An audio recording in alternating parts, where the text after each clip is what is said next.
let us go to Italy and try to understand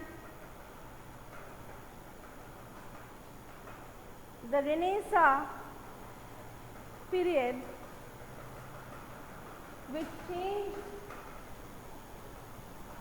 the European thinking process in a different way. Okay. So today we are going to understand the artists and realism. Oh wow, it's raining outside,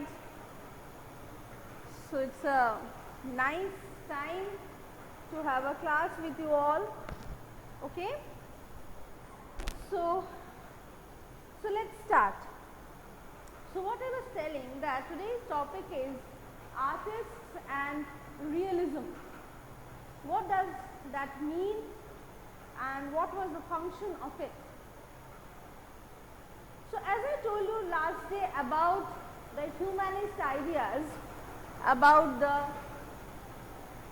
humanist subjects or humanism in a rather big way, the formal education, that means the textbooks and university and college education or even school education, was not enough or was not the only way to understand the humanistic subjects.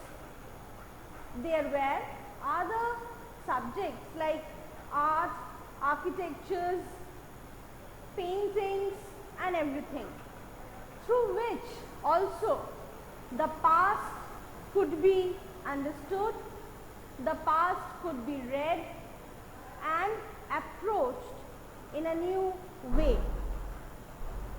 So artists, they were inspired by studying the work of the past. The material remains of the Roman culture were seen with such a dedication, such a excitement, like books of ancient civilization. Like when do we read history, we have these books, or these are the secondary resources. The primary resources are the original books, original works of the scholars or the people, right? So for artists, the actual ancient textbooks were the ancient paintings, the ancient architecture which was there in Rome. Most of them were destroyed, most of them were ruined up, but still whatever available structures, whatever available figures were there, it gave the actual imagination of the artists of the Renaissance period. What they saw that a proper proportionate figures, that means like if I draw a picture in the board like this, like this one,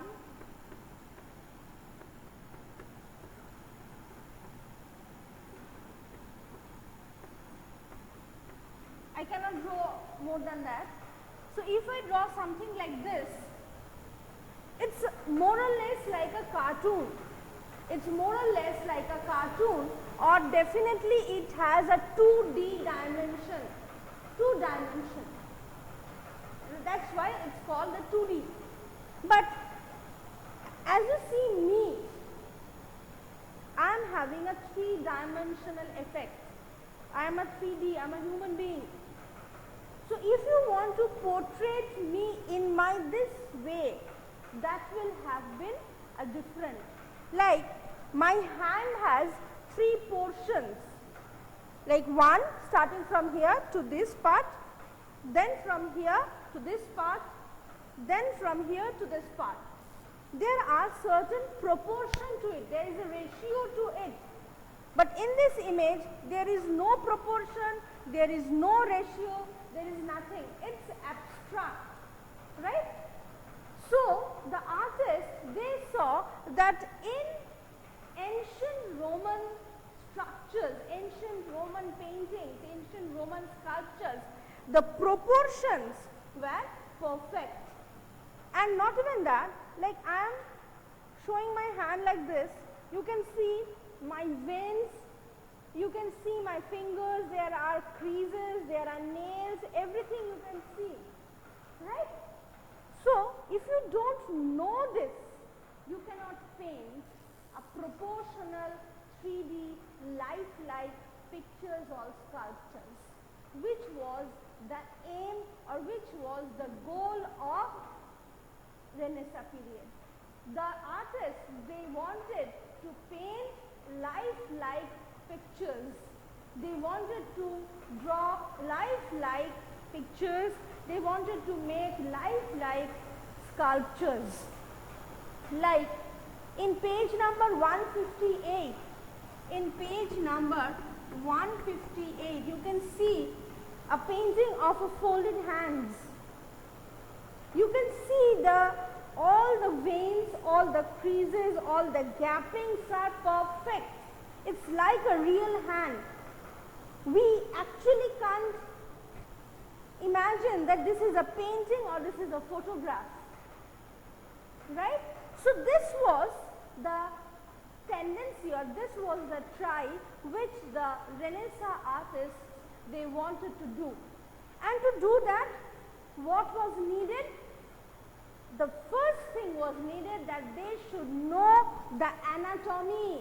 They should know which muscles are there, which bones are there, which veins are running, which type of nails and the nail colors are available.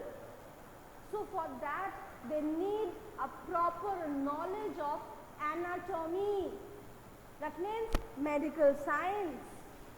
They needed a proper model. Like if I am standing in front of you all day long, then the artist can draw me properly. But during those times, becoming a model before an artist, it was not possible. So these artists, these sculptures, they used to go to the medical office, medical hospitals, medical colleges, and they used to go to the morgue, and they used to see the dead body and the dissection department where the doctors, they used to dissect the body to learn different parts of our body. If you don't know where is our heart, if you don't know what is the position of our lungs, what is the position of our kidneys, where do we have different bones, how can you make a proper body shape? How can you? Like, if you again see another sculpture in the page number 158, it's called the Pieta. It's made by Michelangelo. Here, Mother Mary is holding the body of his son, Jesus, and Jesus is that time dead. She is holding the body. You can see the bare body of Jesus. Even every rib and the muscles of a human body can be understood. And it is understood that he is dead, and she is holding a dead body like this. How a dead body's head will be thrown like this? Because you have no life in that body. It's a dead body she is holding. And just imagine in this picture how his calf muscle, just imagine, just look at the image very carefully to your book. Everybody, his calf muscles, his toe, his fingers. Just imagine this is a stone made sculpture. This sculpture was made up of a stone. Even if Mother Mary's dress, she is wearing a gown with a veil, she is looking down, she is sad, definitely because her son is dead, and she is holding the dead body of her own son, and she is carrying it one knee, which is a little bit higher, There she is lying the dead body, and the dress, how it is draped, like I am draping the dupatta, it has many steps, it has many creases, all those creases, this is a cloth, you can make different creases here, but that is a stone, all those creases, all those folds were made out of stone. So this is an accurate example of artists and the realism. They actually made a statue, they actually made a sculpture which looks real. That was the main aim of the sculptures. And there's a funny thing that there was a time that, as I told you, that the artists, they used to go to the medical offices, the medical hospitals to study the anatomy of the human body. That time, nowadays, many unclaimed body in the accident prone zone or anywhere, it is sent to the hospitals and morgues for the medical students. Sometimes you hear that many people, they have donated their bodies after their death. So like that, the hospitals and medical colleges, they get human body. But in those times, in 15th century, when medical science was just beginning, during that time, there was no body available in the medical college, very rare. So the medical students also, they used to collect the dead bodies from the burial ground, like the graveyards. They used to hide under the graveyard trees or bushes, and when they saw that somebody or some families are coming with a dead body, and after they buried that dead body, after they left the burial ground, after they left the graveyard, they used to dug it again and took the dead body. And this became a very huge habit of Europe during the Renaissance period. So in the police stations of Europe during this time, many complaints, many FIRs were registered that the dead bodies are not found from the burial ground. It's very funny, but yes, it was like that, that the burial grounds, the dead bodies were lying, and next day the dead body is not there. Sometimes it's scary. Somebody thought that maybe it's kind of a bhoot or something like that has got up from the burial ground and gone out. But actually it was the medical students or else the artists who took the body. So the police during the Renaissance period, they had to give a police protection in the graveyards. Just imagine a time. And today, if you study medical science, if you are going to be a doctor, everybody salutes you. Everybody says that it's a good job that which you are choosing. It's a job of a very noble profession. It's a job of a very noble service, right? Okay, fine. So, as I was talking about this lifelike pictures and lifelike sculptures, in 1416 it was the first time when this type of lifelike pictures or lifelike sculptures were first made by an artist whose name was Donatello. Okay, this was for the architects and this was for the sculptors, but for painters nothing was there, because in Roman time there was no scope of painting and the paintings did not survive 300 years. So the paintings or the painters, they like the sculptors painted as realistically as possible. They found that the knowledge of the geometry helped them to understand the perspective. Like if you want to paint me in this manner, you have to understand the light, how the light is coming, how the light is having a shade in this part of my face. It's highlighted, but this is not that much highlighted because that light or that tube light is far away, right? The position that I am wearing a specs, if I wear a specs, what is the difference? And if I don't wear the specs, and if I wear the specs, in which areas of my face shades come in.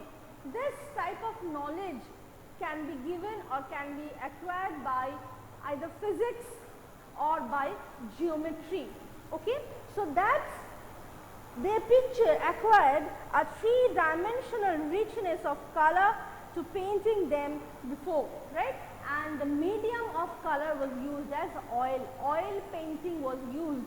Watercolor, it is a very light shaded, and now they started using oil colors, which has a very richer effect. Okay, like I told you, the picture of Mona Lisa, which was painted by Leonardo da Vinci, right? So Leonardo da Vinci, it is told that it is a very mysterious picture, which is a very mysterious painting. It's a very sad and romantic portrait of Mona Lisa. In the Mona Lisa, the 3D effects are so strong that you from every direction, from each and every direction, if you look at Mona Lisa, you will see that Mona Lisa is looking to you. Mona Lisa is smiling to you, or Mona Lisa looks very sad in front of you.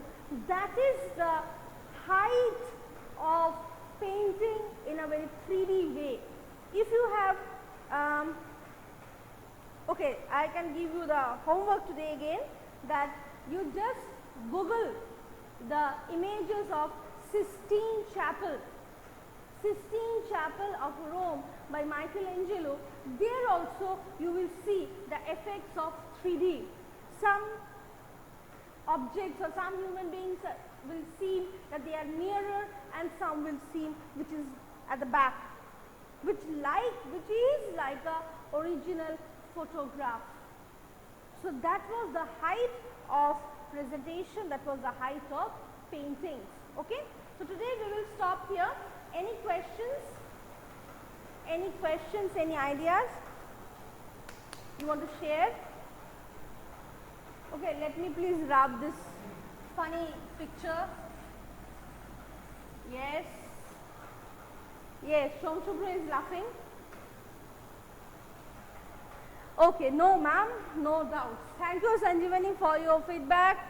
Sritama is also typing something, but I hope she is also not having any doubts. So next day we will continue the chapter. Okay, till then, goodbye. Suppose exam, yes, what? Yes, Sritama, I am listening. It's online, Shritama. It will be MCQ. You will have one question and 4 options. You have to mark one. Understood? So it will be very easy for you, and a time will be given. 20 minutes or something will be given. Okay? So don't worry about it. And when it will happen, we don't know. When we will get to know about it, you will be notified. Okay? So no question of Viva till now. No question of Viva. Okay? Fine. So, bye-bye.